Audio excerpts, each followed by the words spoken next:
Good morning, ma'am. Good morning, good evening it is, good evening, Sorry, good evening, ma'am. Good evening, ma'am. good evening. So, how are you all?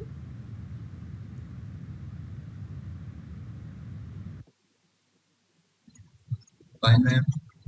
Good, good, good. Did you go through the lectures?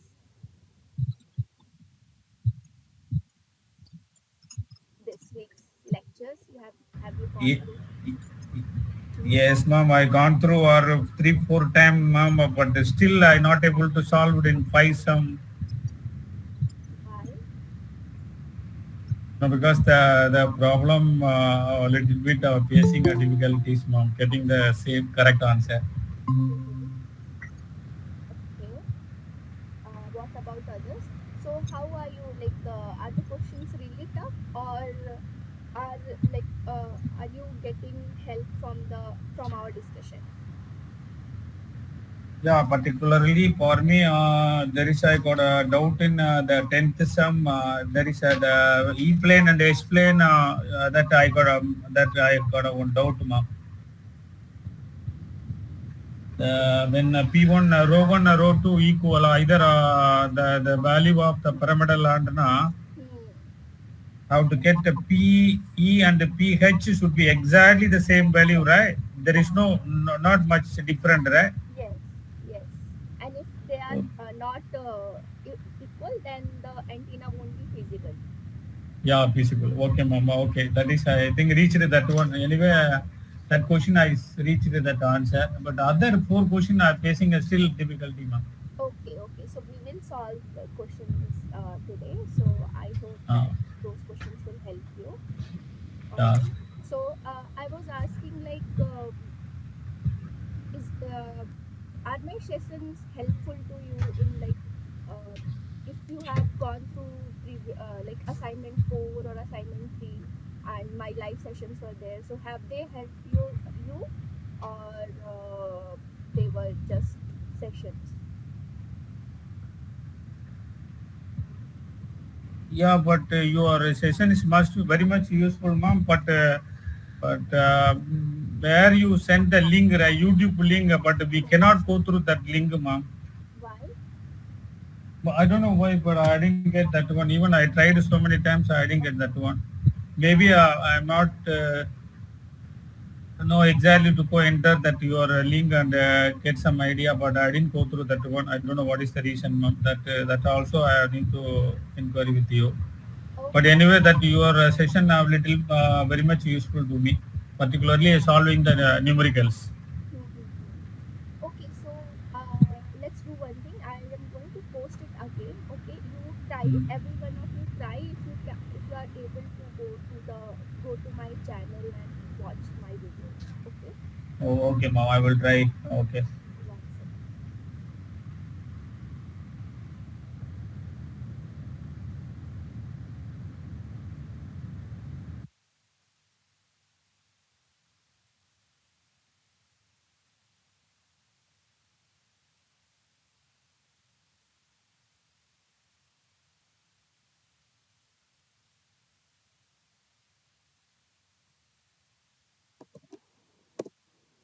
So I have posted the link here. So can you check and tell me if you are able to go to my link or not? Go to my channel or not? Sure, ma'am. I'm trying, ma'am.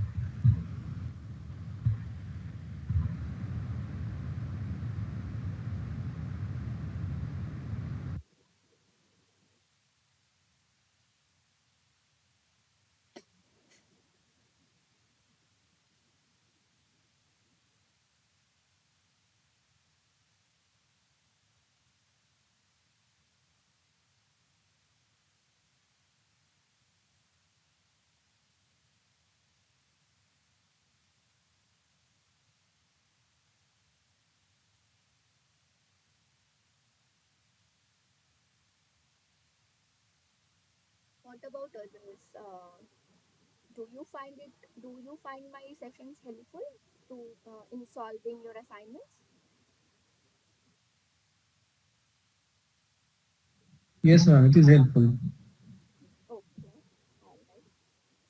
can also go through my channel, and then from there you can go to the link that I have provided in the subscription in the description of the video. There you will find a Google Drive. In that Google Drive there will be material for you to solve the question.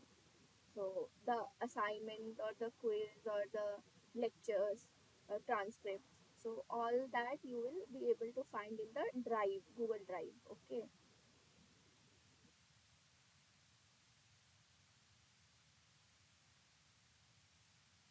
So tell me, Okay, ma'am. huh. So tell me if you are able to go to my channel or not.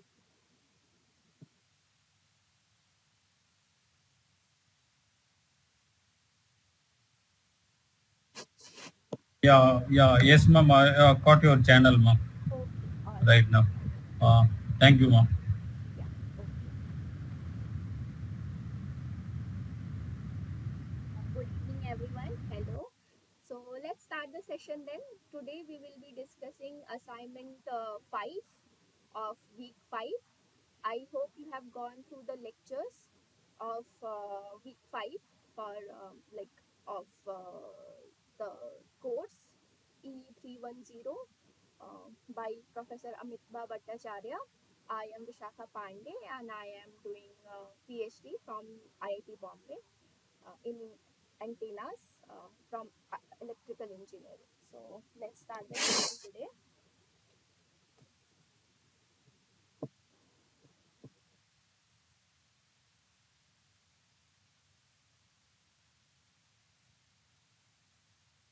First question here is a parasitic array is represented in the figure here. Okay, so this is a parasitic array. Okay, so no feed is given to the second element, it is only given to the first element. Determine the driving point impedance of the driving element 1, which is fed by an external time varying source. Z22 is equals to mod Z22 gamma 2 is the self impedance of element 2. Okay, so element 2 has a self impedance of this much. Okay, and Z12, Z12 is how much? Z12 is mod Z12 with angle of gamma m is the mutual impedance. This it's the mutual impedance between element 1 and element 2. Okay, and Z1 and the first element, which is the driving element, has impedance of mod Z11 gamma 1 is the self impedance of element 1. Okay, now you have to find out the driving point impedance. Ma'am, So, screen is not visible, ma'am. oh, oh, sorry. Okay. Where you reading? Because we couldn't see your PDF or your. Yeah, sorry for that. I hope one Okay, second. ma'am. Okay.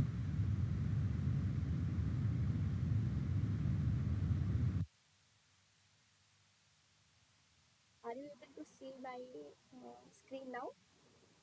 Yes, ma'am. Yes. Oh, very Yeah, good. yes, ma'am. Okay. So here in the question, a parasitic array is given to you. Okay. The second element is a parasitic element. The first element is a driving element. Okay. It is given that the second element has a uh, impedance of self impedance of Z22, which is equals to mod Z22 with angle of gamma 2. Okay, and the mutual impedance of Z12 is how much? Mod Z12 angle of gamma m. It is a mutual impedance between element 1 and element 2. And self impedance of element 1 is given how much? Z11 equals to mod Z11 angle gamma 1. This is the self impedance of element 1. Okay, here second element is the parasitic element and first element is the driving element.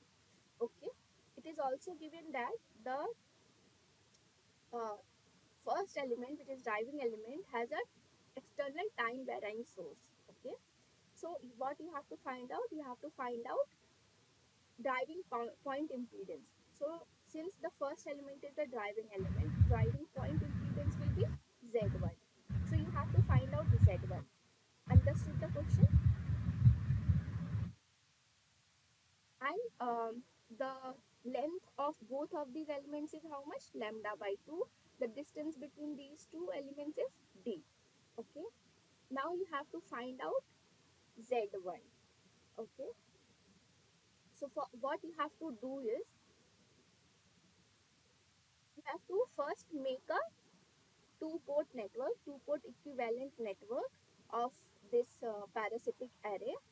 From there you will be able to find out z1. Okay, so you already know that a two port network you will make like this. You already know that the second element is a parasitic element, so there won't be any potential difference, right? So v2 will be equals to 0. Okay, and here uh, potential, so the potential between 1 and 1 dash will be is assumed as v1, and the current flowing is assumed as i1. Okay, from there you put kvl kcl, you will be able to find out value of v1 in terms of z1, z11, z12. Okay, from there you will be able to find out and similarly you will find the one equation for v2, and then equate that equation in equate v2 is equals to 0. You will be able to find out z11 and z22, z12 and z21. So here z12 and z21 will be equal. Okay, because it's a reciprocal network. Okay, there is a reciprocity, so z11 and z21 will be same. So from there you will be able to find out i2, i1, and from there you will be able to find out z1. Okay, so I have given you the hint. Okay, now try to solve this question, and I'm going to give you 4 minutes. Okay, in 4 minutes try to solve this question. And you don't have any doubt in the question, right? Or you have any doubt? If you have any doubt, you can ask me now.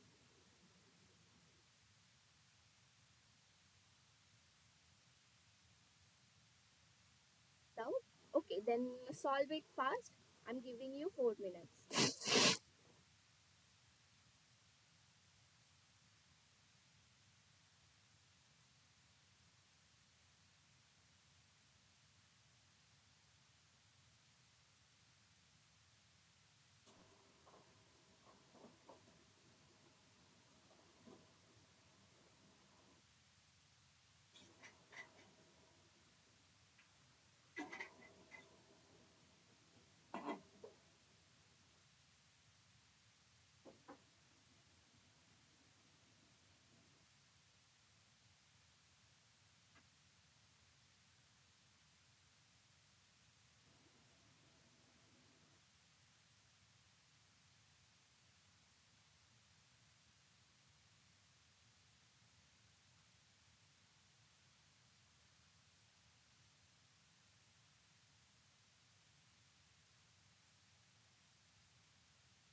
I'm giving you 2 more minutes.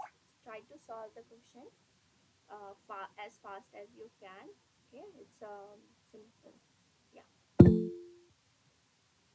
it's a very simple question. You will be able to solve it. You have to just apply KVL, KCL, and then Z12 is equals to Z21.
Done. Okay, chalo. No worries if you are not able to do it. Let's solve it. So as I told you, so we will first make this parasitic array into a two port network. Okay, here uh, we will assume potential between 1 and 1 dash is V1 and current flowing is I1, okay, from this port, whereas potential between 2 and 2 dash is V2 and current flowing through the port 2 is I2. Now since there is no excitation in element 2, okay, it's already given that, right, it's given that only element 1 is fed with the external time varying source. So V2 will be equal to 0. Okay, so now you have to make a simple KVL, KCL, you have to use. From there you will be able to get V1 is equals to Z1 I1 plus Z12 I2. Okay, and V2 is equals to how much? V2 is equals to Z21 I1 into Z22 I2. Now V2 is equals to 0 as there is no excitation. So from there you will, from equation 2 you will be able to find out the value of I2, which will be equals to Z21 upon Z21 upon Z22 I1. Now since the Z21 and Z12 will be equal, we can put, instead of Z21 we can put Z12, right? And the it's given that Z12 is equals to mod Z12 angle gamma m. So you put that here, and Z22 is already given to you. Z22 is how much? Mod Z22 angle y gamma 2. So you will write here gamma angle of gamma 2 was here, so it will go above, right? So I2 will be this much.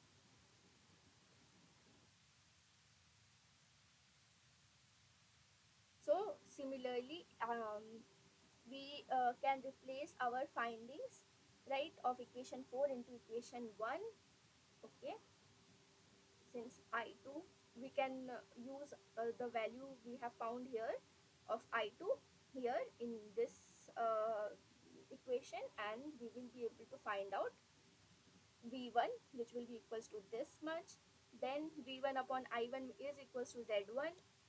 So we will be able to find out Z1 is equals to this much, and then we will be able to find out Z1 is equal to, this is a pretty much arithmetic thing. this plus minus division multiplication, that's what it is. You will be able to find out z1. So z1 is how much? Z1 is, after solving, taking it as a two-port network, we got z1 as option A. Okay, so correct option is option A. Were you able to solve? Was anyone able to solve this question?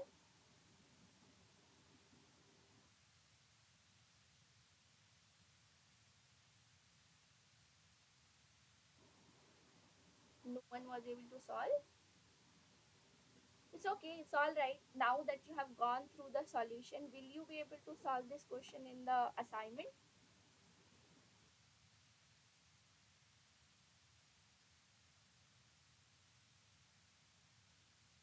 It's network theory, simple network theory. Okay. uh, yeah,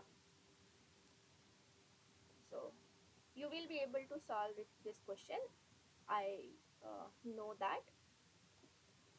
So anyways, let's go to question number 2.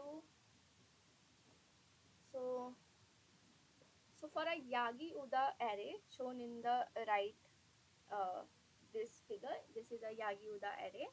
Element 2 has length lambda by 2. Okay, element 1 and 3 are reflector and director of the array respectively.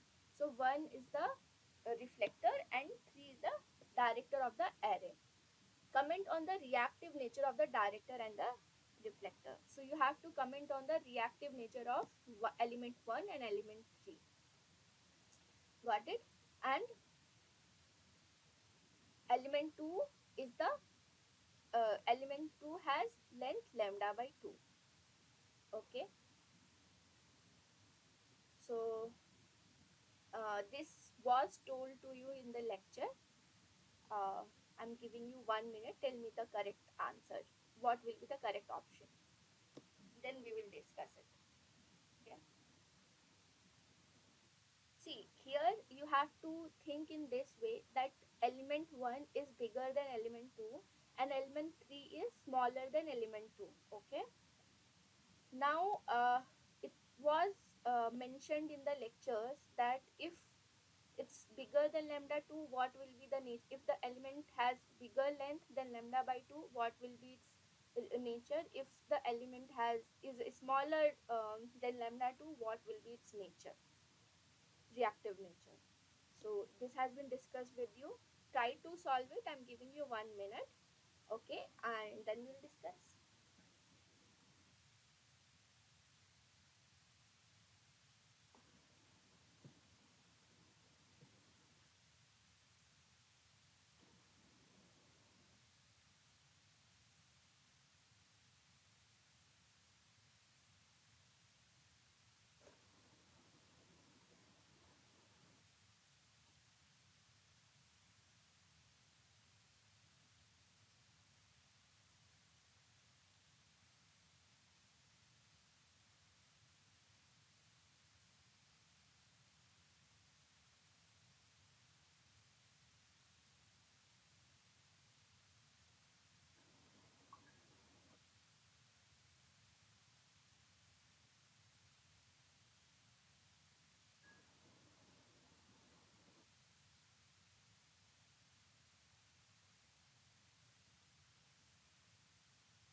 Yes, ma'am.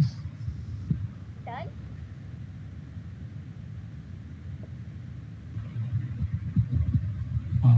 Ma'am, the element 1 is the parasitic element, is called a reflector. Reflector can be used to suppress the radiation, whereas a director improve the directivity. So that element 1 act as a capacitive and director act as a inductive, ma'am. Uh-huh. Uh, Correct, but what, like, you can see, but how did you reach to that conclusion? How did you think that a director will be capacitive, a reflector will be inductive? How you got to that? No, that place I couldn't get, couldn't reach that place, no. But whereas because the reflector used to suppress the radiation in the rear Correct, side, correct. whereas it is a parasitic element. Mm-hmm. Whereas the element 3 is director. Director normally used to improve the radiations, Hmm. but You are correct. improve the radiation, which means should be inductive, right? Making Yes, current. Then once the current flow through that, then it will make more radiations, right? yes, yes. So that So, based on that, I am saying, ma'am. okay, yeah, correct. So, see, here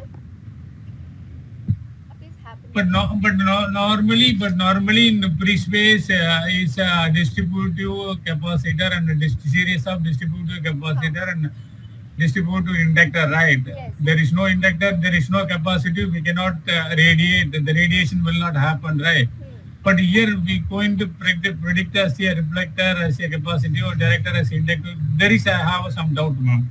Okay, see, when the length, okay, so length is length of a, if length of a element is lambda by 2, okay, if the length is larger than lambda by 2, okay, so lambda by 2 is a resonant length, okay, so this second element is on resonant length, so this element is resonating, okay.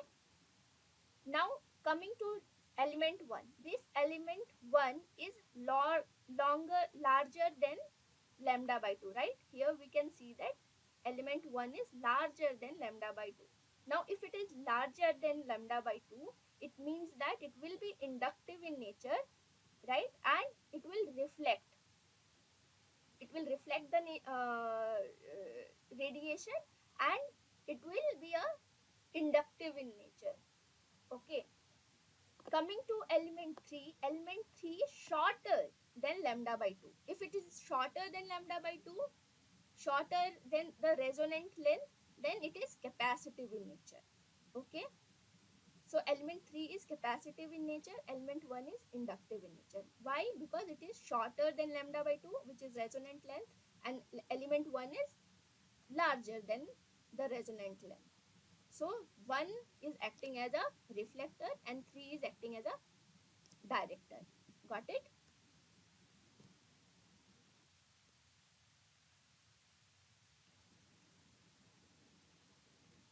Got it? So option C is the correct.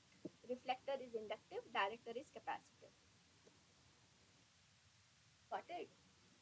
If it is, see, if element 1 was shorter than lambda by 2, then it would be capacitive. And if element 3 was larger than lambda by 2, it would have been inductive.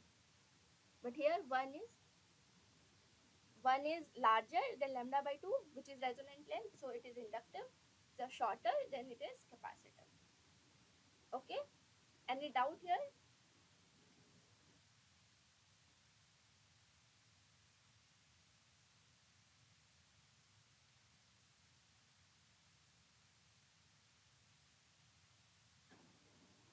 Any doubt here?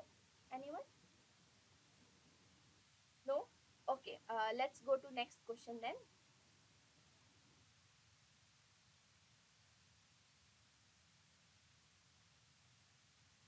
Okay. Question number 3.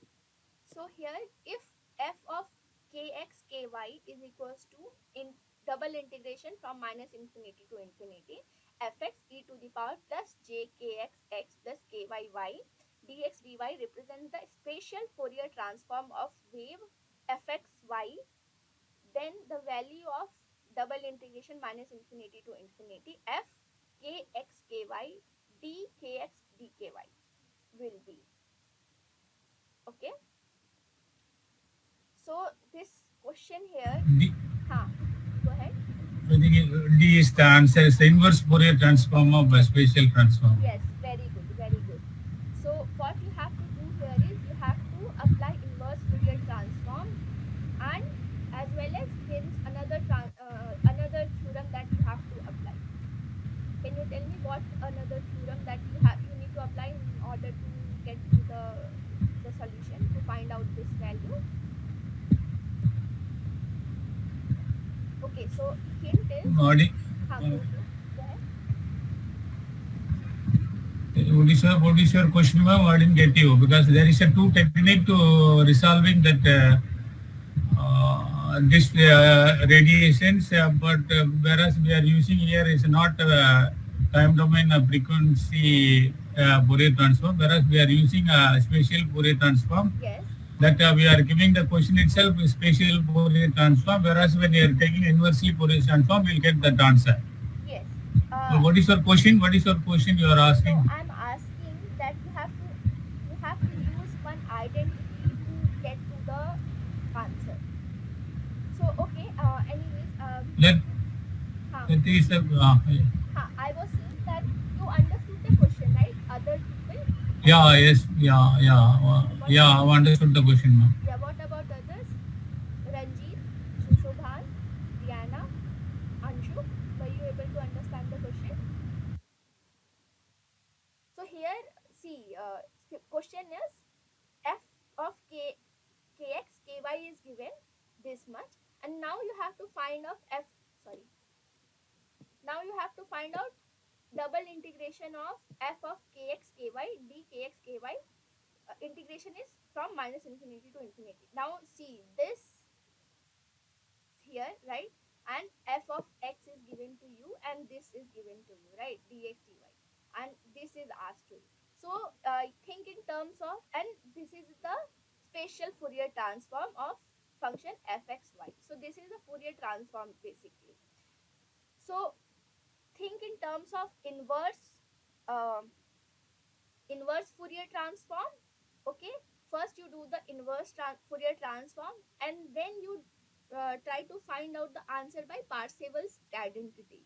Okay, so you have to do two things. First, use inverse Fourier transform, and then use Parseval's identity. You will be able to find out the answer. Okay, so I'm giving you 4 minutes.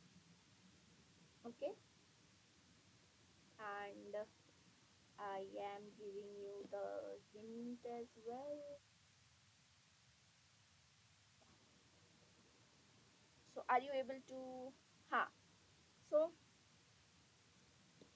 you use, first you do the inverse Fourier transform. So you will be able to, by doing inverse Fourier transform of f kx ky, you will be able to find out f of xy. Okay, small f of xy. So first get the inverse Fourier transform, and then use Parseval's identity to find out the value. Okay, find out this value. Giving you 4 minutes, solve this question, and then we'll discuss.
Ma'am. Uh-huh. Go ahead. Ma'am, normally we are taking a Fourier transform or capital F of x equal to integral over minus infinity to plus infinity f of x e power minus something, right? But Yes. whereas here we are using plus term, but whereas in our professor mentioned that one, but I couldn't get that point, ma'am. So here, see, f of kx is already given as Normally we processing the Fourier transform, we use minus symbol there, right? But here we are using plus symbol. But in our videos, our professor told us that there is some special meaning there. Why we are using plus term there? are you talking about matlab, are you talking about Fourier or inverse? See, for No, Fourier, Fourier, ma'am. so Fourier. Ah, there is a plus term we are using, right? yes, yeah, F of x e power, we supposed to use minus j omega some that polynomial into dx dy. But whereas you were using plus term, but the video, our lecturer itself, professor itself, they are telling me that the why we are using plus term instead we are using minus term. Is there any other reason, ma'am? Please, ma'am. okay. Which lecture is it? Which lecture And are you saying? that is I think lecture 22, ma'am. That one. Lecture 22. Okay, so let's see. Lecture 22. Analysis of procedure of aperture antennas. Hmm.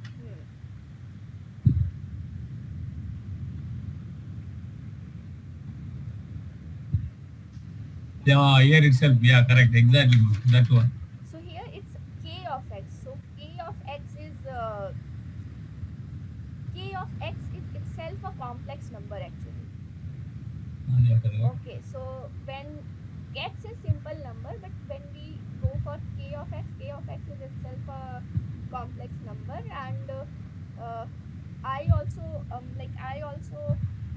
don't know in depth why it's a plus, but as much as I know, since k of x itself is a complex number, we denote it with a plus j instead of minus j.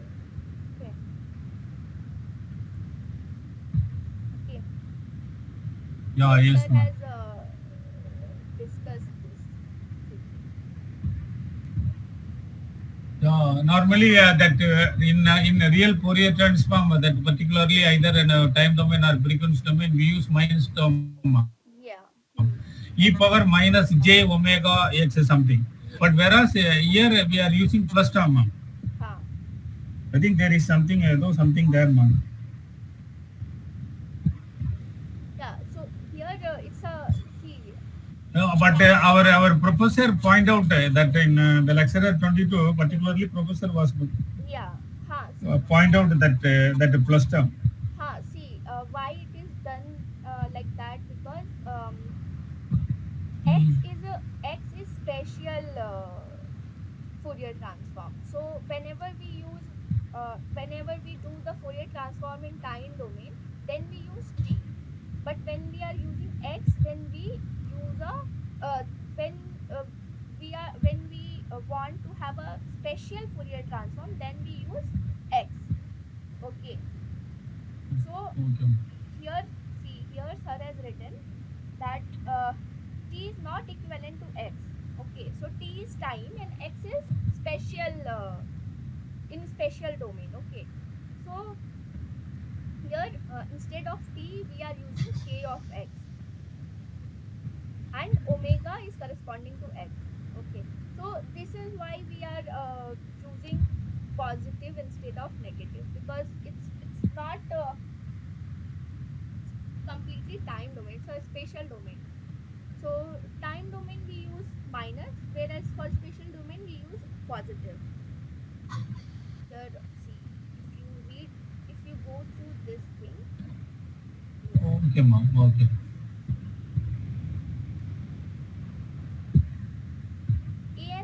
kx and x in spatial transform follow same rule as t and omega. So in time domain, okay, in time signal Fourier analysis. So special for spatial transform we use k of x and x, but t is time is not equivalent to x.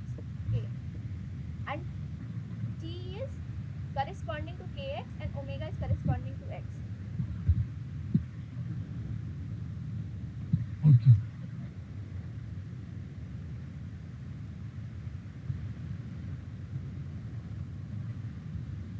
If we are going, see, time is a single, it's a one dimension, right? So time cannot,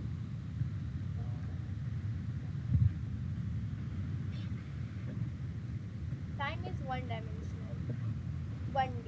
Whereas if you are going for spatial, this thing, spatial Fourier transform, then it becomes x y.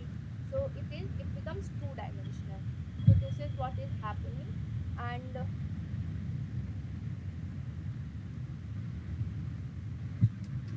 so it's uh,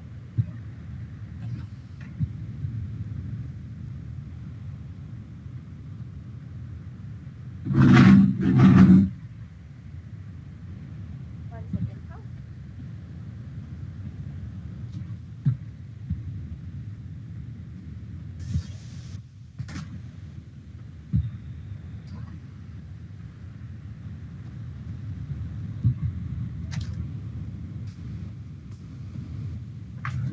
So I have given you the basic idea, but still I'm not very clear on why positive and negative.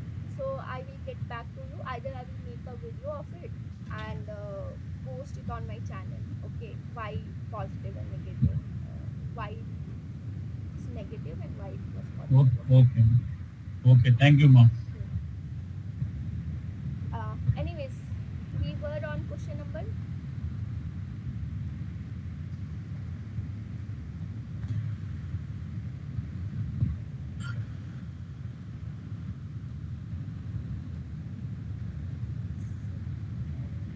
So we were on question number 3. So was anyone able to solve this question?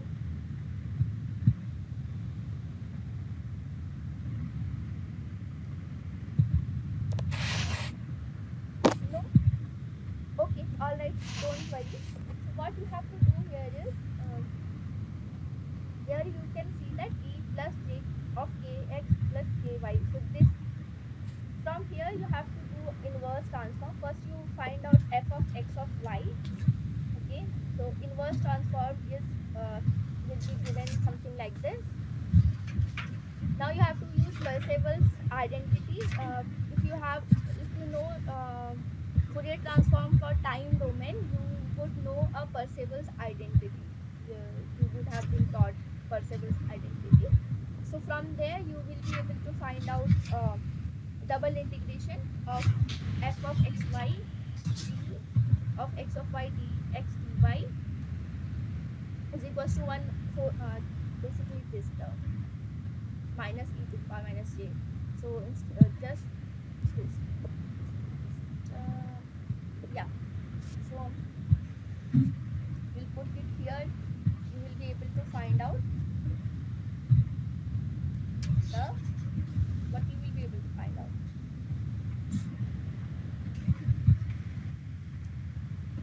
the value for double integration minus infinity to infinity f of kx ky dkx ky. Okay. So option D is the correct answer. So two things you have to use: inverse Fourier transform first, and then Parseval's identity. Okay.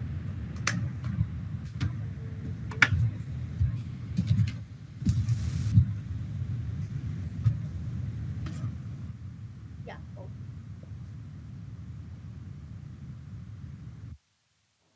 Let's go to next question. So here determine a theta component of the radiated electric field from the rectangular aperture shown in the figure here. Okay. If the electric field in the aperture is uniform with amplitude E naught and x polarized.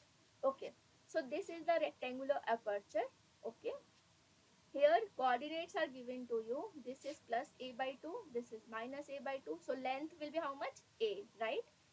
Whereas this is minus v by 2, this is plus v by 2, so breadth is how much? B. So This is B, this is B, this is A. Okay,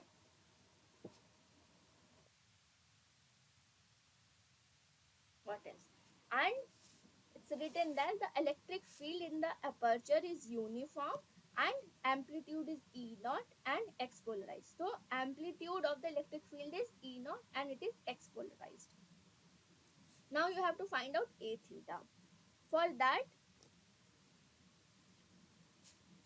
what you have to do is, it is mentioned that electric field component in the aperture is uniform along the aperture with, see, it's in a xy plane, right?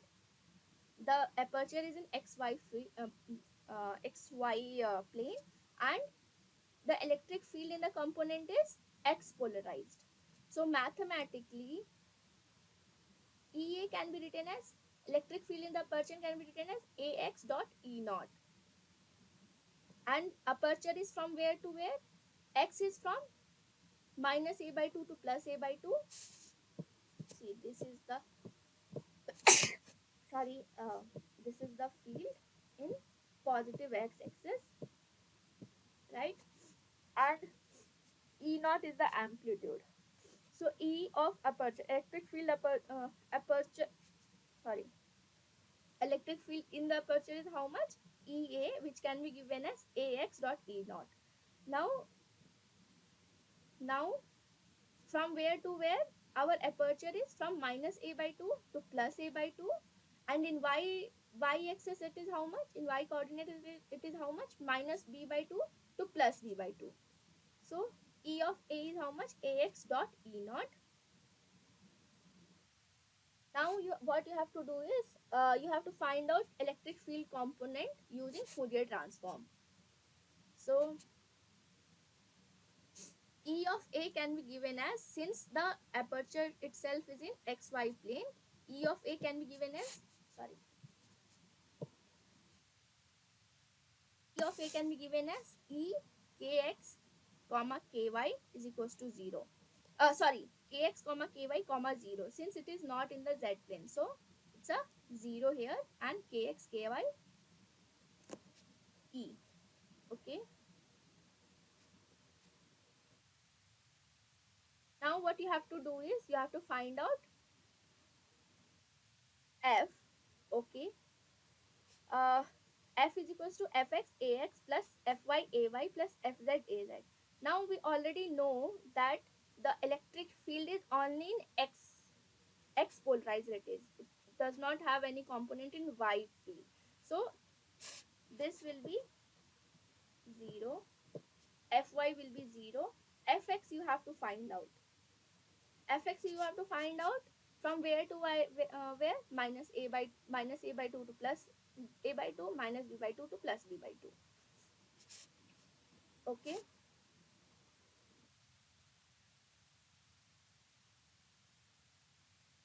I'm giving you, yeah, so I'm giving you 3 minutes. So try to first find out f. Okay, how can I keep, huh. So try to first find out the Fourier transform, do a Fourier transform, then convert the equation in. So this is Cartesian coordinate. The question is given in Cartesian's coordinate, whereas they want us to have a spherical coordinate ka component, right? They want us to have spherical spherical coordinate system. The answer in spherical coordinate system, and everything else is given in Cartesian coordinate. So first what you do is find out the f of x, then convert it into spherical coordinate. F of x only you have to find out. F of y is already 0, whereas f of z is already also 0.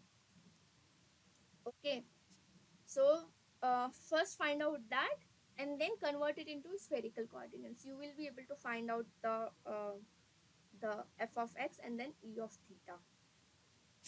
Okay, solve this question. I am giving you 5 minutes. Yeah, take 5 minutes and solve this question.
Ranjit, you can go through the this session once, okay, and then go back and do the lectures, because anyway, it's one around 50 minutes more. So either it's okay if you want to leave the session, you can leave the session, or if you want to continue, it's your decision, okay? Ma'am, I got B is the answer, ma'am. Okay, okay, very good. What about others? Were others able to solve?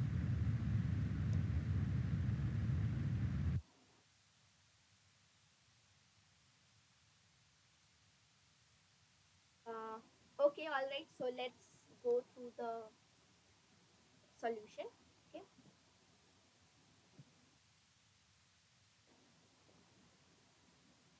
Yeah. So as I told you, what you have to first do is first EA, as EA I already told you, EA is A to AX dot E naught. Okay. Uh, by using Fourier transform method, you can find out electric field component. Okay. uh, yeah, so I already told you this much. Now you have to find out f of x. So f of x is how much? E naught e to the power j kx x dash plus ky y dash dx dash dy dash, from minus a by 2 to plus a by 2, from minus b by 2 to plus b by 2. Now here, from here we have to, so from here you will be able to find out this value. It's just e to the power j of kx, this. So yeah, it's a integration of exponential term. You will be able to do that. From there you put the values, and you will be able to find out this. F of x is how much? Fx, not f of x. Fx is how much? E naught a sine kx by 2 upon k a kx by 2 plus b sine bky by 2 upon bky by 2. Now this is in Cartesian coordinate. From here you have to convert it into spherical coordinate system. Okay, so we already know that k of x is k naught sine theta cos phi, k of y is k naught sine theta sine phi. Put this here, put these values in of f of x. Okay. Ma'am, your voice is not audible, ma'am. Oh, I'm sorry, I'm sorry.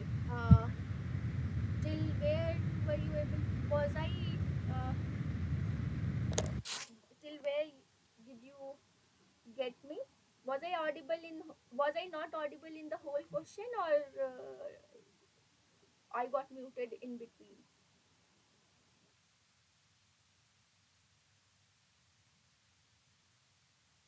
Okay, anyways, what I was telling you is, first you have to do a Fourier transform, and then you have to, so E theta is, how do we denote E theta in spherical coordinate? We denote it by this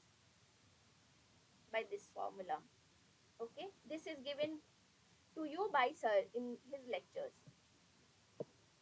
Okay, so E theta r theta phi, this is in spherical coordinates.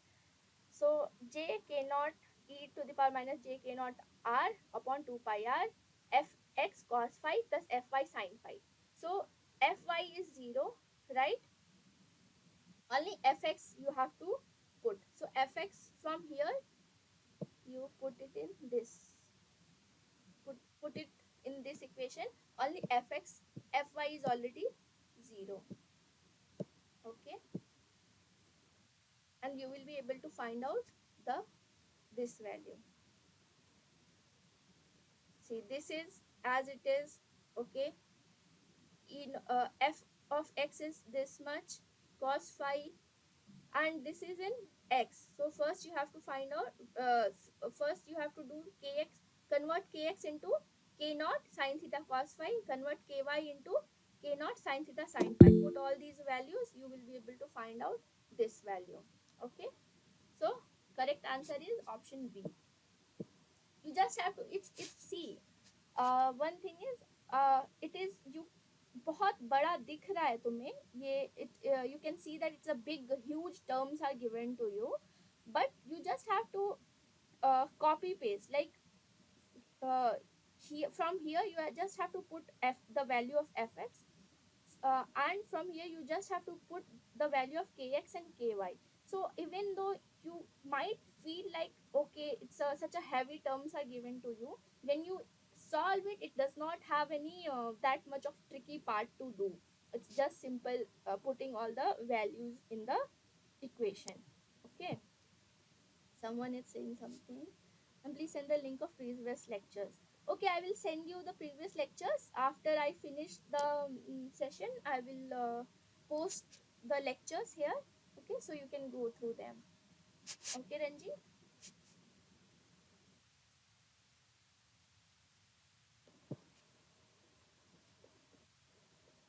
All right, guys. uh so try to solve it once by yourself. Okay, and once you solve it by yourself, you will understand that it is not that tough to solve. Okay, it's simple.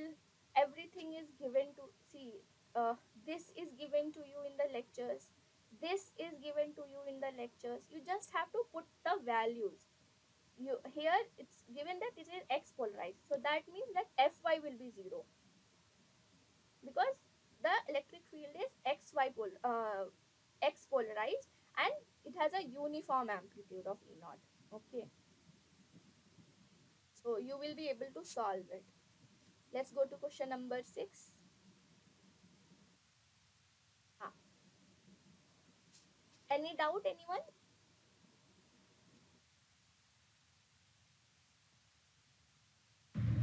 No, no. Okay, good. Okay, so here a rectangular waveguide or dimensions. You understand a rectangular waveguide, right? So something like this.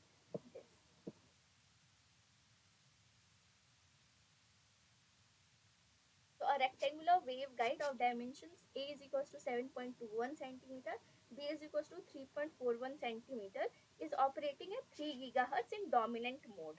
Okay, Did, it's a dominant mode. What does dominant mode mean? It is in TE10 mode. Okay. 10. Yes, TE10 mode. Determine the directivity of aperture. So, uh, the wave one rectangular waveguide is given to you. Okay, its dimensions a and b is given to you. Okay, its frequency of operation is given to you, which is 3 gigahertz. Its mode is given to you. Mode is TE10. Now you have to find out the directivity. So how you are going to find out the directivity? It's a formula. Formula is directivity of a rectangular waveguide can be determined by using the following formula. Okay, formula is D is equals to 64 AB beta TE10 lambda cube. Okay, so lambda, so this is the formula. A you know, b you know, lambda you know. Since frequency operating frequency is given to you, convert the operating frequency into operating wavelength, you will be able to find out lambda. Now you have to find out beta TE only. How you will be able to find out beta TE10? Beta TE10 can be given as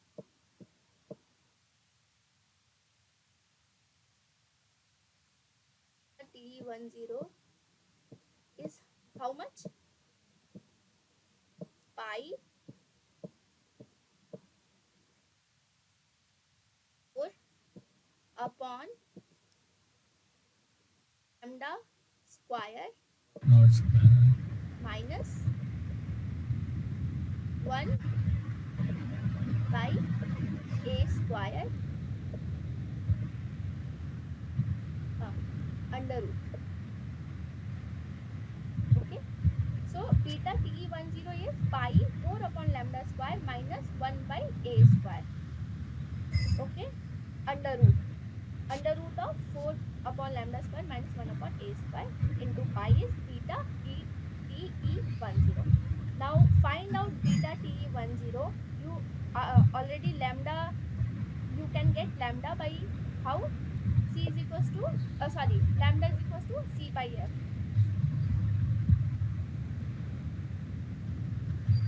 Lambda is equals to C by F, right? All the other, lambda kitte 100 ma. yes, okay. All the other terms are given to you.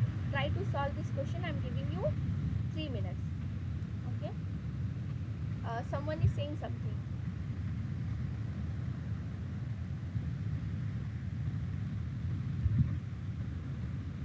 Anyone saying something? Okay. So solve this question. Giving you 3 minutes. Okay, and then we will discuss. Nothing to discuss now since I have already told you how to solve it. Solve this question and then we'll discuss the actual correct answer. Okay.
Ma'am, option C will be the correct. Oh, Okay, 3.5. okay. Yes. Yes. Correct. Yes. Correct answer is option C. Take 1 more minute, others, and solve it fast. Yes ma, I got it also. Okay. Very good. What about others?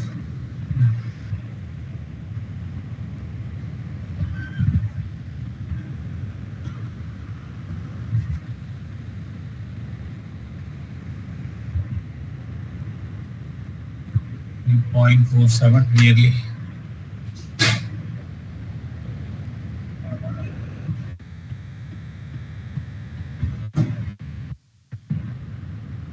What about others?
Okay, so as I told you, uh, directivity D is given as 64 AB upon beta TE10 lambda cube.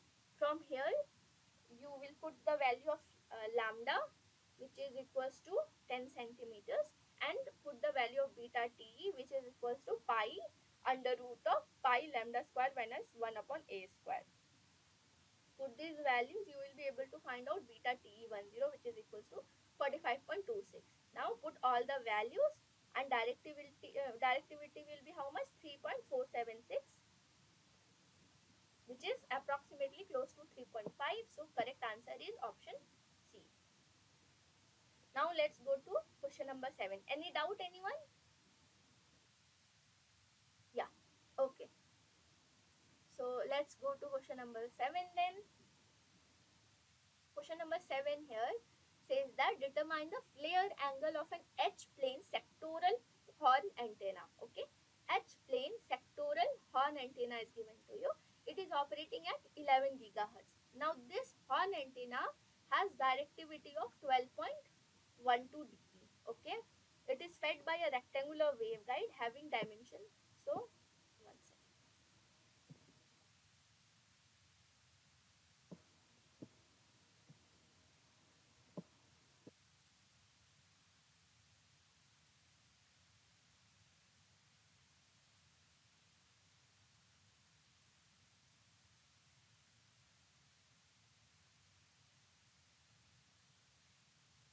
Okay, from here, one horn antenna, sectoral H plane horn antenna is given. Okay, so this A and B has dimension of 2.286. A, B, which is equals to A is equals to 2.286 and B is 1.016. Now you have to find out flare angle. Okay, so it's given that the antenna is H plane, sectoral H plane horn antenna. Okay, now since it's a uh, H plane, flaring occurs along H plane of the waveguide. Okay, and after flaring, let us assume the new broad dimension is A dash. Okay, new broad dimension is how much? A dash. It is also mentioned that the antenna is operating at 11 gigahertz. So from uh, C by F, you will be able to find out the value of wavelength. So wavelength will be how much? C by F, you find out what the value is. It is also given that the directivity is 12.12 dB. Okay, now put put it in the formula for directivity. So A dash is equals to, you already know the value of directivity. Use it in terms of A dash, you will get this formula. A dash is equals to D naught K naught lambda naught cube upon 64B. Substitute all the values in this term. D naught you know, K naught you know, lambda naught cube you know, 64 you know, B you know. Okay, from here find out the value of A dash. Okay, from the value of A dash, maximum flare angle psi is how much? 4 tan inverse 4 tan inverse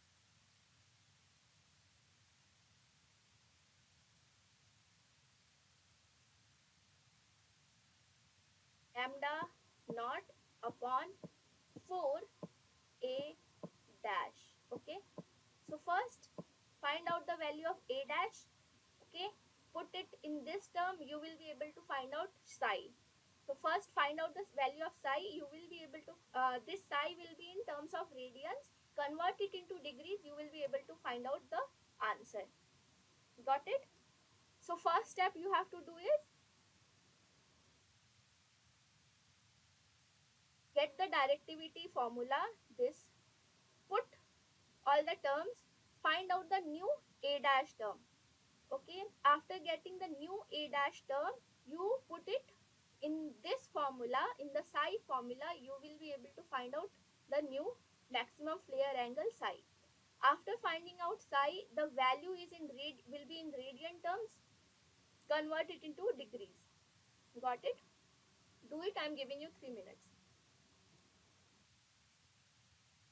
Yeah. And tell me the correct option, okay? After 3 minutes, I will ask the correct option.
I will get 13.55 degree, ma'am. How much? 13.55 degree. Okay, okay, very good. 55, not get 75. Okay, it's okay. So you are saying option A is the correct one. Oh, okay, ma'am. Yeah, so okay, very good. What about others? Try to solve it fast.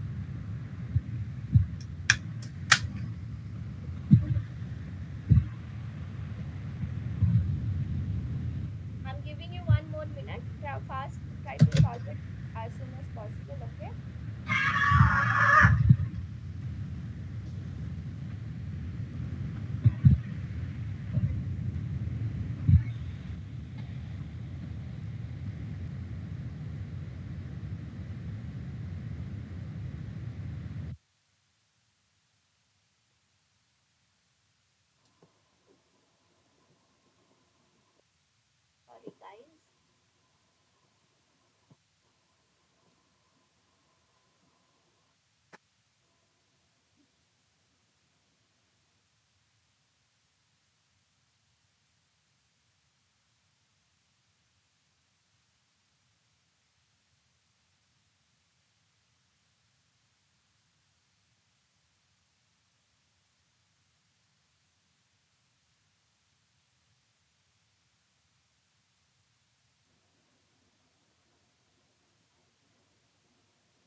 Here D naught is the directivity, right, ma'am?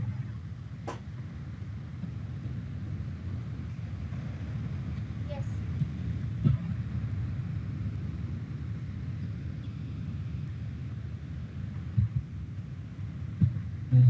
Thank you.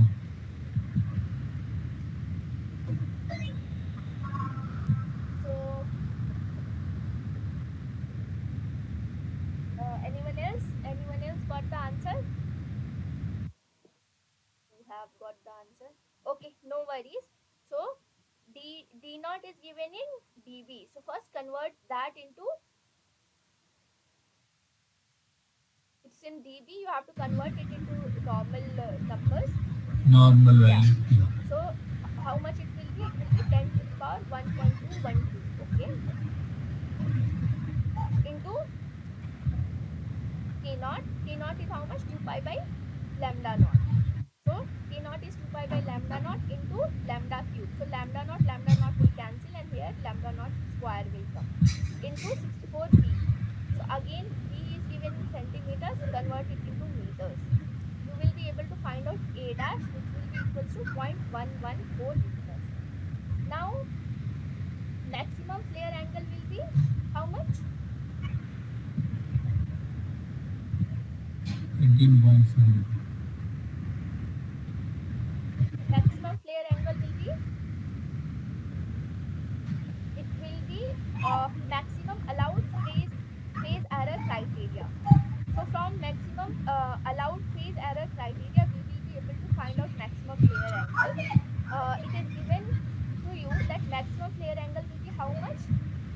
Psi is equals to 4 tan inverse lambda naught upon 4 A dash square. So A dash you already know, lambda naught you know. Will you be able to find out psi, maximum flare angle? Yes, you will be able to find out how much it will be, 0.24 radians. From 0.24 radians, convert it into degrees, it will be equals to 13.75 degrees. So appropriate answer is option A. Okay. Ma'am, if chi is given, how to find out D naught, ma'am? Directivity. Yes. If flared angle given, how to find out the directivity, ma'am? So if psi is given to you, find out the value of A. Okay. Psi is given to you, right? The formula of psi is 4 tan inverse lambda naught by 4A.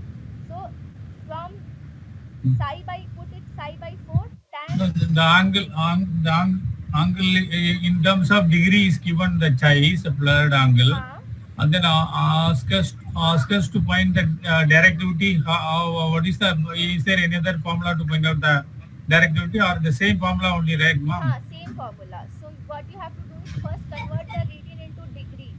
You might not be converting radian into degrees, one thing, or the value of D into the value of directivity, normal value, into dBs. Convert the value of directivity into dBs. You will get the answer. So same formula you have to use. These are the formulas you have to use. You will be able to get to the directivity. Okay. Okay, let's go. Anyone else have any doubt? I want all of you to participate in the session, okay? No, but there's some I have some small doubt, ma'am. And A and B given, but whereas no, there is A and B because A and A dash only, right? No. The So the the this is mu A. You can also use it for AB also. See the formula for there is no problem. Okay, understood, ma'am. Understood. formula for But directivity how? 64 AB by beta TE 10 lambda cube. From here you will be able to find out. See AB. No, that is A and B for wave, the rectangular wave, right, ma'am? I'm talking that H plane, ma'am. H plane and E plane. So The directivity formula is different, right? But here the pyramidal, the H plane or E plane, there is a or A dash or B is B dash only, right? But we cannot use it as A and B, right? yeah. No, see. But I got a doubt, ma'am. I have some doubt, ma'am. Can you show me the question? No, if E plane or H plane, what H in this the horn antenna, there is a there is the point where apex point where you choosing, we take it as a that length is A, whereas after pairing we take it as a dash, right? yes, correct. So for E plane we are using A and A dash, or H plane we are using B into B dash. Whereas the numerical sum itself, they are giving A and B. How to find out the directivity in the H plane or E plane, ma'am? So see, if it's a H plane horn antenna, the flaring will be in H plane. If it's E plane for The flaring angle given, the operating frequency is given, and then the point A and B given. And the A and B we take it as a dash or a B B dash, ma'am. so see, simple na. So maximum flare. First, try to find out the flare angle. So Angle is given, so we have to find out a dash. yes. So Yeah, put correct. Okay, understood, ma'am. I got it. Yeah, thank you, ma'am. Thank you, ma'am. okay, okay. Thank you, ma'am. So let's solve question number 8. Determine the distance of the center of the apex from the apex of the E plane sectoral. So here now E plane sectoral horn antenna came. Okay. So here determine the distance of the center of the aperture from the apex of the E plane horn sectoral horn antenna such that the maximum phase deviation at the phase of the horn is 45 degrees. The dimension of the aperture is B dash is equals to 2.5 lambda naught. Okay, so what is asked to you? It's asked that determine the distance of the center of the aperture from the apex of the E plane sectoral horn antenna. Okay, one thing what you have to find out, distance of the center of the aperture from the apex of E plane uh, uh, sectoral horn. Okay, now another thing is given as maximum phase deviation is how much? 45 degrees. Okay, dimension of the aperture B dash is how much? 2.5 lambda knots. Okay. Flaring angle, ma'am. Yeah, correct. Yeah. So now see what is given to you. So this B is given to you. Here it's a B dash. Okay. This is B. This is B dash. This okay. So uh, it's a E plane sectoral horn antenna. Okay. E plane sectoral horn antenna is given. So R1 is this. R is this. Okay. If we close it, if we close the horn, it will be something like this. So R is given, no, so this is, we are taking this value as R, we are taking this value as R1. This is B and this is B dash. So what you have to find out? You have to find out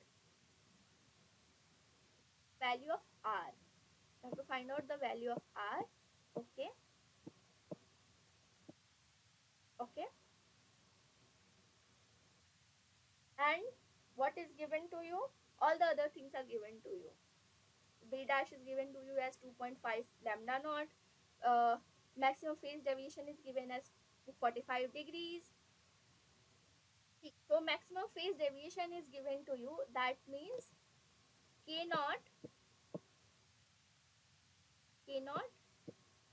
R1 minus R.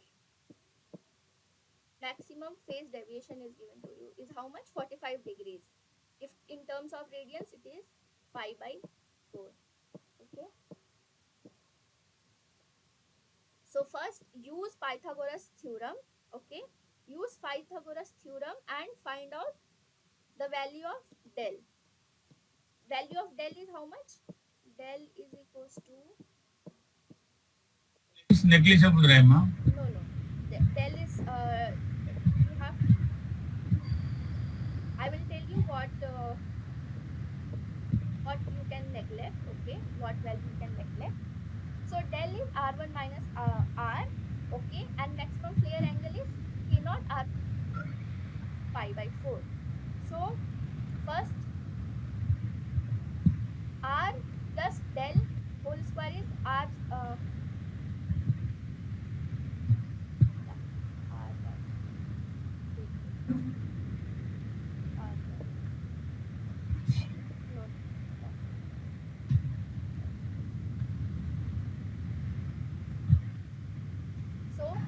R1 That square is, that is correct. what are you saying? Yeah, correct. Whatever right, r plus dou whole square is correct as per Pythagoras. So R1, use Pythagoras theorem. R1 square is R square plus B dash square. Now R1 is how Yeah, much? correct. R1 is R plus del. Put that, Del. okay, put that. That is Since, del is negligible, right, ma'am? That I got a doubt, ma'am. Okay, okay. no, del is not like negligible. Here, Hmm. the term 1 plus B dash upon 2R will be negligible. Uh, okay, not even negligible. Only we can expand it and the higher. Okay, let me tell you the first. Okay, so first what you have to do here is you have to find out plus. So use, R plus A, yeah, yeah. use A Pythagoras. plus B, yeah. Yeah. Yeah, one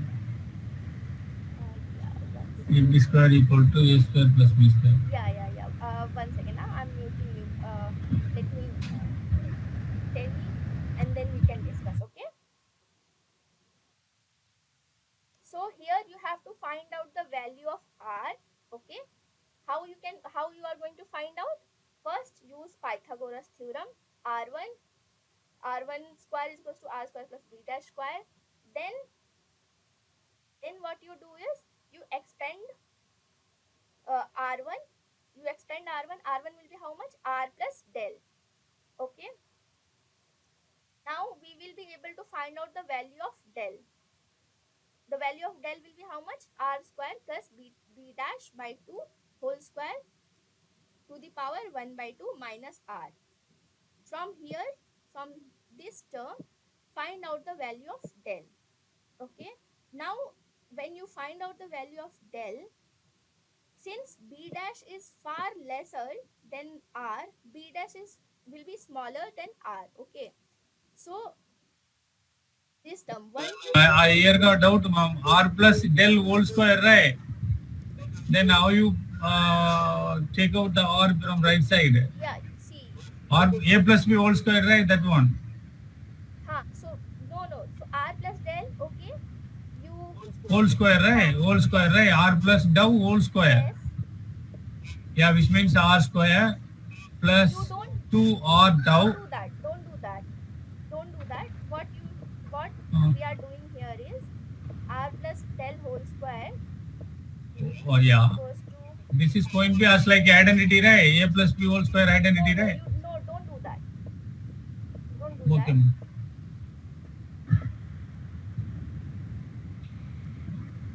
This is given to you, right? Yeah, this is correct. As per Pythagoras, this is correct. Now Uh, R plus del will be how much? R plus dou whole square, right?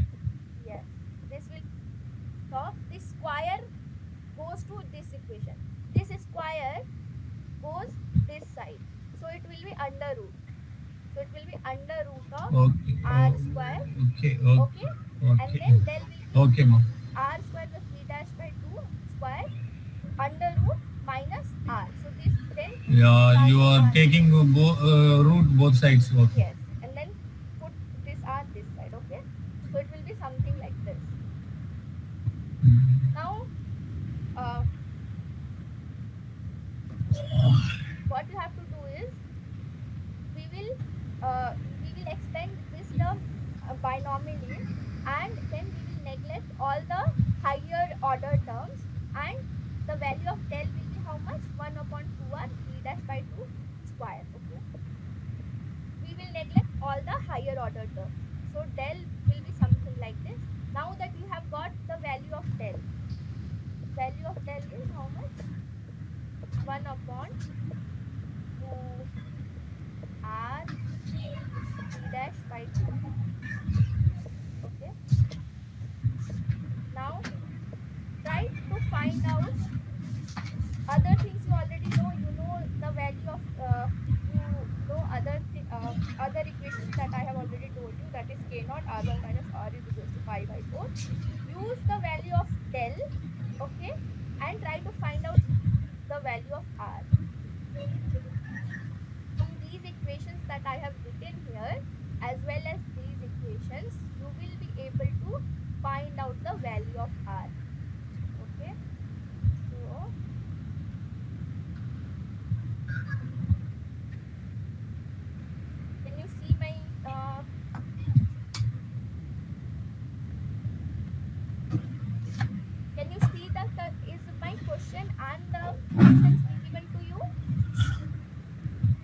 No, ma'am. Little bit Smaller? Okay, I will hard to see, ma'am. Make it little bit bigger, ma'am. Ah, okay, ma'am. Okay, so uh, put all the values. Put the value of del as 1 upon 2r. Okay, I am not going to show you the question now, since the figure is no, you can see the figure and you will be, you have to find out r. Value of del is 1 upon 2r b dash by 2. Okay, yeah. Value of del, you know, value, all the other equations, first equation you know, second equation you know. Put all the values together and find out the value of r. Okay, I'm giving you 2 minutes. Try to do it fast and tell me the correct answer. The correct answer will be in terms of lambda naught. Don't try to put the value of lambda naught, since lambda naught is not given to you. So solve it and tell me.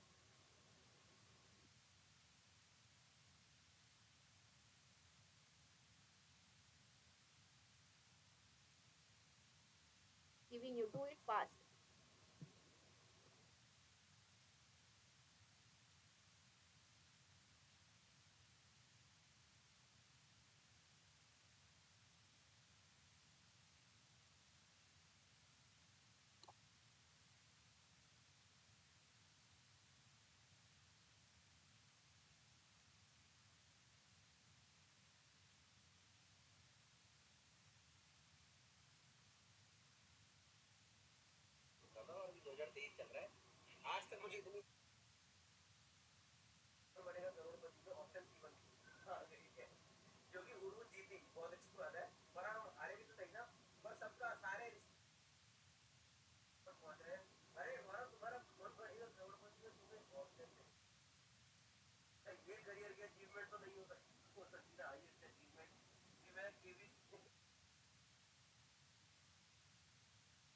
D is the correct answer, ma'am. Okay, okay, But I got a doubt, ma'am. okay. Dow is very small, right? Uh-huh. It can be neglected. Yeah. Okay, go ahead. What is your doubt? Ma'am, my doubt is related to that the small angle after the termination. There is some between the cap, right? The R1 in between that flaring angle gap is called tau, right? That is R1 plus tau. But normally the tau is negligible, right? Uh, no, R1 is, delta is not negligible.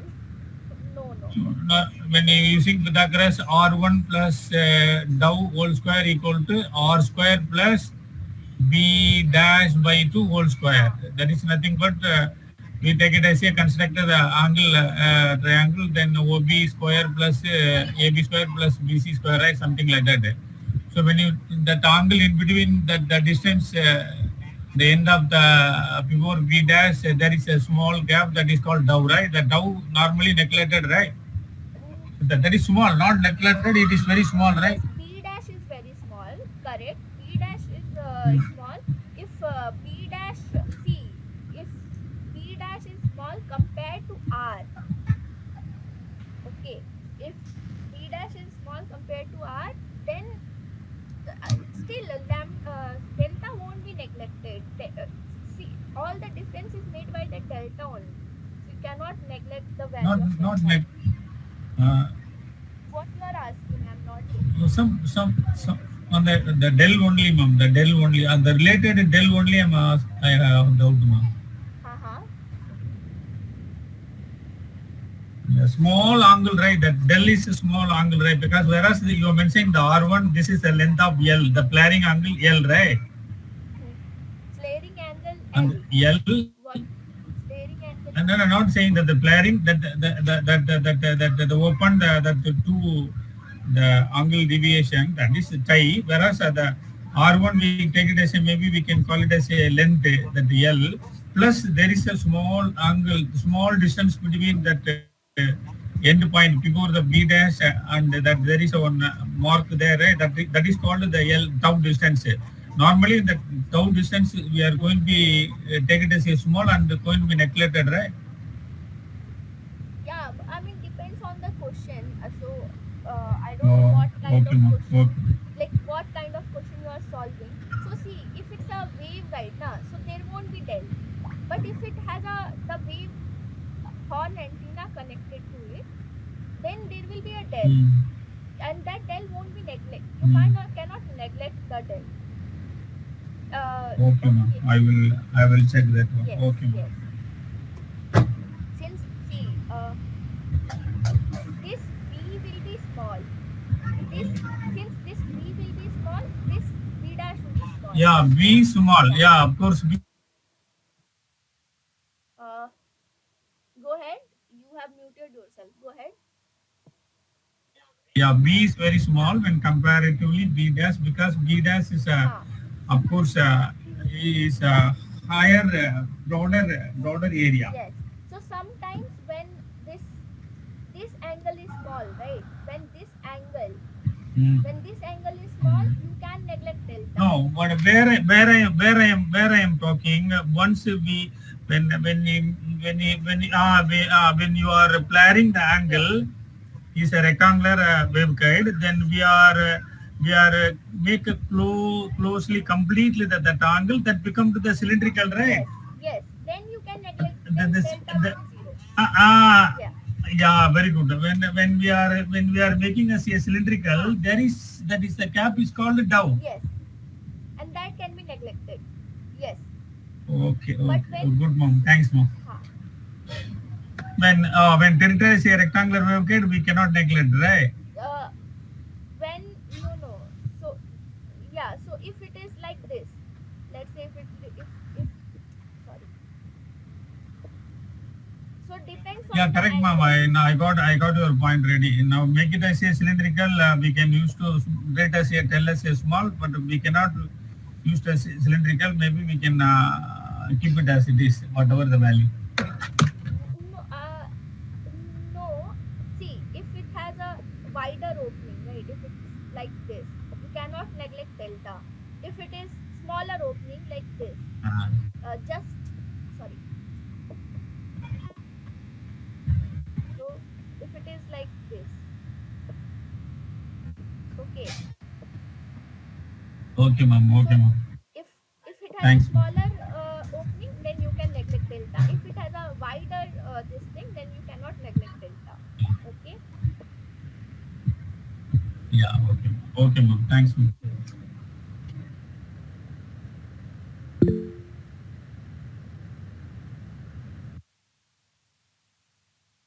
Okay, Ranjit, welcome to you. Okay, so uh, yeah, as I already told you, you neglect the higher orders of this term, and then find out the value of r. So the value of r comes to equals to 6.25 lambda naught. So the correct answer is 6.25 lambda naught, which is option D. Option D is the correct answer. Let's go to question number 9. So question number 9 here is a standard gain X band pyramidal horn antenna has dimensions. Rho 1 is equals to 34.29 centimeters. Rho 2 is 36.07 centimeters. A dash is equals to 19.43 centimeters. B dash is equals to 14.35 centimeters. A is equals to 2.286 centimeter and B is equals to 1.016 centimeters. So all the values, all the dimensions are given to you. Okay. Determine the value of rho E and rho H and comment on the feasibility of realization. So for the feasibility of realization, if the antenna is can be realized or not, you have to see if PE P is equals to PH.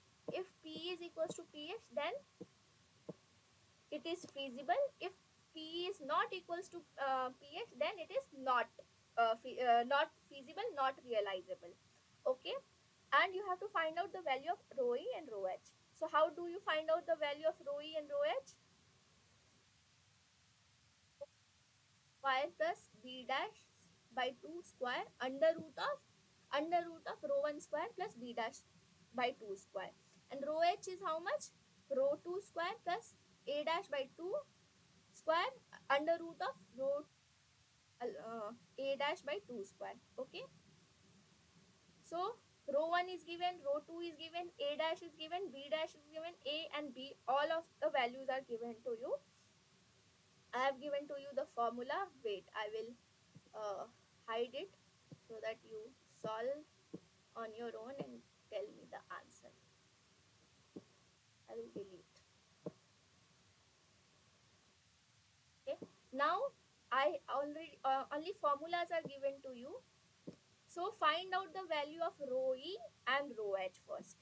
Okay. Find out the formula. Find out the value of rho e and rho h, and then we'll discuss about PE and pH.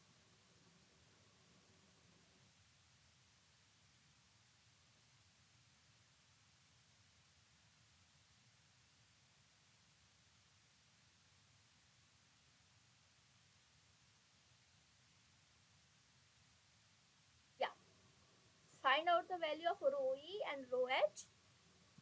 Okay. And then PE and pH. Fast. I'm giving you 5 minutes. Not 5 minutes. 2 minutes. Do it fast. Because we have to find out the value of PE and pH. So I won't be giving you too much of time. 2 minutes I'm giving. Solve it.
Ma'am, I have small doubt, ma'am.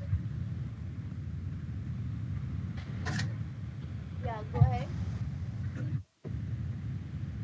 Ma'am, taking the value for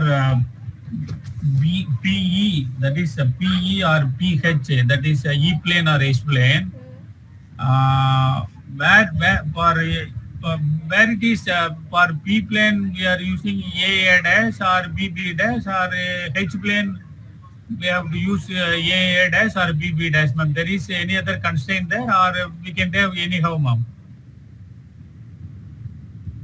Because for E plane, PE plane equal to P dash minus B, open the bracket, rho E whole square divided by B dash square minus 0.25 whole power of 0.5, right? But where it is, where I can use A dash or BB dash, ma'am, please, ma'am. That is I'm confusing Yeah. because I derived PE, I get 31.85. 31.88, and this is pH actually. Yes. Yeah. No, PE, that the Yeah. PE, I found out, found PE, 31.85, Yes. approximately. Yes. Correct. P dash Okay, minus okay. P rho 30. PH is A dash Yeah, plus pH I am trying, ma'am. Yeah, A dash minus A rho H square A dash square minus 0.25 whole power zero point 0.5. yes, correct. I will do, ma'am. I will do. Yes. I will do. I will do. What about others? What about others? Can you solve the question? Can you show the value, ma'am? A dash. Can you show the value, ma'am? Please, ma'am. Ah, okay, okay. What about others? Sushobhan? Minus A. Please, ma'am. Your Yes, ma'am, screen is I'm not doing. visible. Okay. A dash A 2.286 rho H square is 3 square. Minus 19.43 square minus 0.25 0.5 19.4.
Ma'am, I will reach the value pH the same value, ma'am, 3182 centimeter. So pH equal to PE, so we can do the antenna design and that is physically constructable, ma'am, that one. Okay, very good. And what is the correct option? Correct option here is a 31 or 37 is not, the value is not nearly not same, ma'am, because 35 there only. Maybe A or C, ma'am.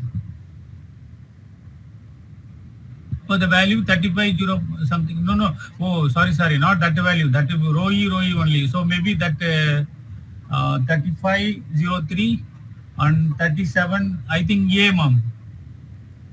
Okay. Reliable, right? See, A or C, please. Down. Okay. What about others? That Were others? So you have to use the formula rho e is equals to rho 1 square 35. plus. No, no, both are A and C. Both are the reliable. Yeah. Reliable. Now, Ilango, I'm going to mute you so that I can tell others. Okay, and then we'll discuss. Huh? So, I'm sorry, yeah, me. yeah. So rho e is rho 1 square plus b dash by 2 whole square to the power of 1 by 2. So try to find out the value of rho e and rho h. Rho h is rho 2 square plus a dash by 2 square to the power 1 by 2. If you solve this value, you will be able to find out that rho is how much? Rho is 35.03. See all the other values. Rho 1 is given, A dash is given to you, A is given to you. When you will, B dash is given to you, B is given to you. When you will put all these values, you will be able to find out rho E, which will be equals to 35.03 centimeters. Similarly, for rho H, rho 2 is given to you, A is given to you, A dash is given to you. Put all these values, you will be able to find out the value of rho h which will be equals to 37.35 centimeters. Okay, uh, now tell me who was able to solve till rho e and rho h.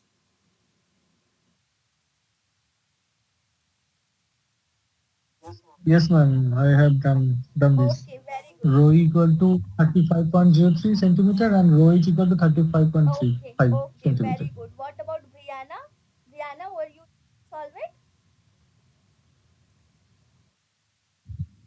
Yes, ma'am. Yes. Okay. Very good.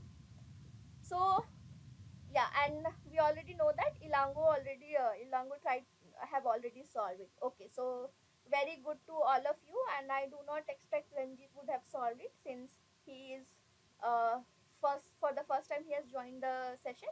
So no worries. From rho E and rho H, you have to find out PE and PH. So PE will be how much? B dash minus B under root of rho E by B dash square minus 1 by 4. From here, you will be able to find out the value of PE.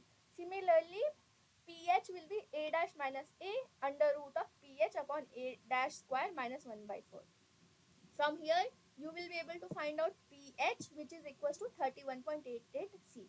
So, for a horn to be physically feasible, what you have to understand is PE will has to be equals to pH. If PE and pH are equal, then it is physically realizable. Physically, you can make it. It is feasible basically. So, correct option is C, where rho is 35.03, rho H is 37.35, and it is realizable. Okay, let's go to the last question, and we'll try to. Ma'am, I got a one doubt, ma'am. Please, ma'am. Huh? Go ahead. When given the sum, how do you identify for using a PE and PH? For PE, we have to take B dash, and PH we have to take A dash. Maybe we can do either case, ma'am. Either case, we can choose that value. Is there any other getting difficulty or getting the same answer? Because I never tried, ma'am. Because I'm thinking that way. What are you thinking? Whereas here I'm using my for PE I'm taking P dash and P. Why I can't take it as a dash? Okay, shall I take that one? No, you can't. You can't interchange both of them. Why, ma'am? Because for PE for E plane we have to take P dash P only, ma'am. So for E plane, you have to take B dash, and for H plane, P dash and P value, correct? For H plane we have to take A dash and A value, yes, ma'am. correct. What is the logically? But logically, I think that I have some more doubt, ma'am. Okay, ma'am. Anyway, I will try, ma'am. Either case, I am using that A dash A value. Either is it going to be feasible or not? I will check it that one. I'm not getting you. So see, for row E, first you have to find What out. what what my doubt? Why we cannot take it as a for PH, P dash and P value? Because numerically they won't mention anything, right? For E plane, H plane. But see, The numerical sum given simply for expand. Normally expand we operate 8 to 12 gigahertz, right? hmm, So that is row 1 row 2 given, and then A dash and A and B dash and P given. hmm, We are not mentioning for PE, we have to take P dash and P, correct? When we are drawing the diagram at that antenna, horn antenna, either case we can put it, we can name it as a dash or A or P dash or P for either E plane or H plane, right? no, see, so uh, B is Why we have to take for PE, but that is E plane we have to take P dash and P. Why can't take it as a dash and A, please? That is my doubt, ma'am. Please, uh, ma'am. Please, ma'am. uh, I'm not getting your question only. So see, you Ma'am, no, ma'am. No, ma'am. Please, ma'am. That's simply huh, because I'm in the research area. That's huh, why I'm asking, ma'am. Otherwise, please, huh, ma'am. huh. So Because we are taking for PE or maybe the formula, correct? But why for PE we are taking P dash minus P, open the bracket, rho E whole square divided by B dash okay, square minus 0.25 whole power zero point 0.5, correct? okay, Ilangu, For PE, let's do one thing. After uh, this session, let's discuss this. okay, Okay, not right now since we are okay. wasting Sorry, ma'am. Sorry, ma'am. uh, Okay, ma'am. Sorry, ma'am. Sorry. other students' time. Okay. Anyway, so question number 10 is a pyramidal horn antenna is designed for optimal gain gain at frequency of 10 gigahertz. The overall length of the antenna from the apex of the horn to the center of the aperture is 10 lambda. Okay, and is nearly same in both the planes. Determine the gain of the antenna in dB. Okay, so here a pyramidal horn antenna is given to have optimum gain. Okay, the operating frequency is given to you, which is equals to 10 gigahertz. Now overall length of the antenna from the apex of the horn to the center of the antenna is 10 lambda. It is nearly same in both the planes. Determine the gain of the antenna in dB.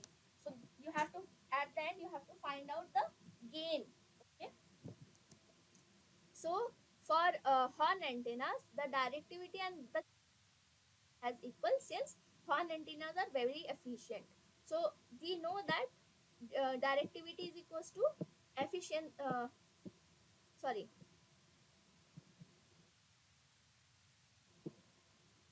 gain is equals to directivity into efficiency. Efficiency into D. But since horn antennas are very efficient, we take the gain and directivity as same. So here you directly put the all the values that you find out directly into the formula of directivity, and you will be able to find out the value. Okay, so here G naught is 6.4 A dash B dash by lambda naught square. Okay, 6.4 A dash B dash by lambda square. Now you have to find out the value of A dash and B dash. Frequency is given to you, which is 10 gigahertz. You will be able to find out lambda naught, which will be equals to how much? 0.03 meters. Now you have to find out the value of A dash and B dash. So A dash is how much? Under root 3 lambda naught rho. Okay, rho here is given as how much? 10 lambda. Okay, put the value for, so for A dash you will get how much? 0.164 centimeters. For B dash same, for B dash it will be same, how much it will be? 3 under root 3 lambda naught rho. So again, one second, so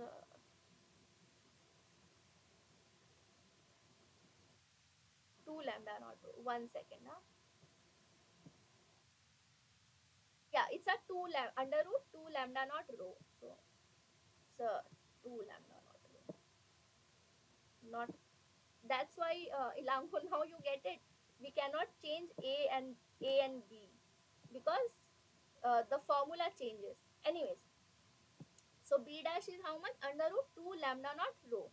So 2 lambda naught rho, well, put the value of rho, which is equals to 10 lambda naught. We will be able to find out b dash, which is equals to 0.13 centimeters. Now put all the a dash b dash value into this value, 6.4 a dash b dash by lambda naught square. Sorry, yes, lambda naught square. So the value of G naught will be how much?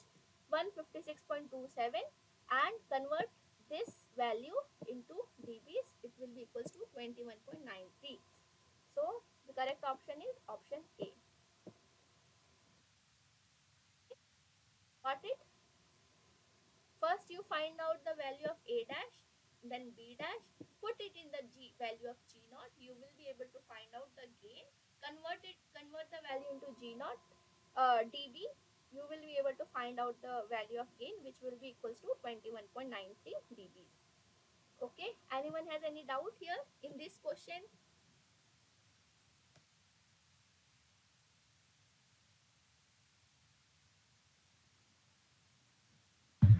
No, ma'am. Thank you. Okay, so the correct answer is option C. Okay, anyone else, any doubt?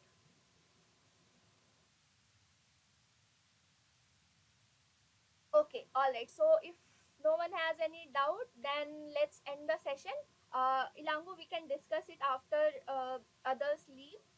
And okay, so all the best for assignment 5, and I hope that you do your give your best in assignment 5, and I hope you get full marks there.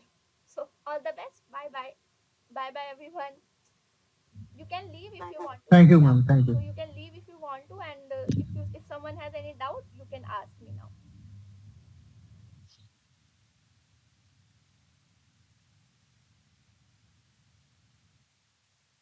said Ilango, you were asking something. Yes, ma'am. Yes, Ha. ma'am. Ma'am, actually we are deriving the formula for H plane and E plane. Yeah, correct, ma'am. That is I took from the professor notes only, ma'am. That one. And Balanis. That for we are writing a PE for E plane. We are putting the name just P and P dash, right? For E plane, we are putting A and A dash, right? No, for H Whereas plane, we are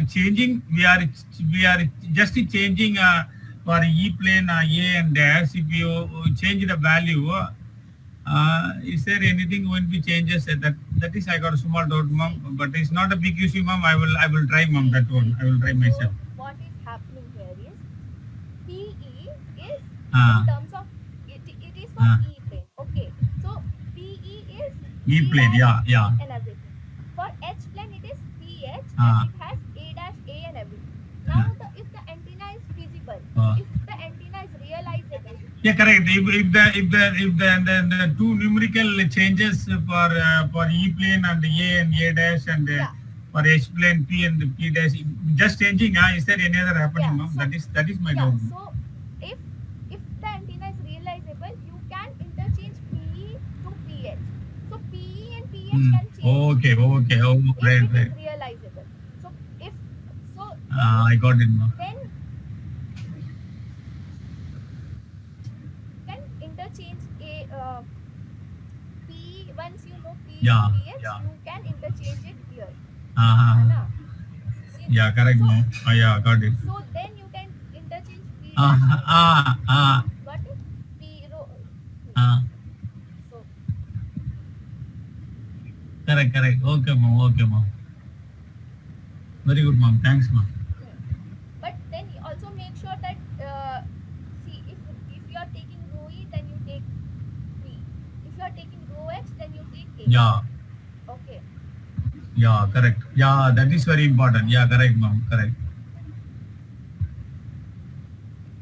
So anyways, Correct. Thanks, ma'am. Very useful, ma'am. Your yeah, okay, ठीक है. very useful. Thank you, thank you. Thank Okay. you, thank you, All the best to thank you, everyone. ma'am. Thank you very much. Yeah. Okay. Bye, bye. Yeah, thank Bye, you. bye. Bye, ma'am. Bye, bye.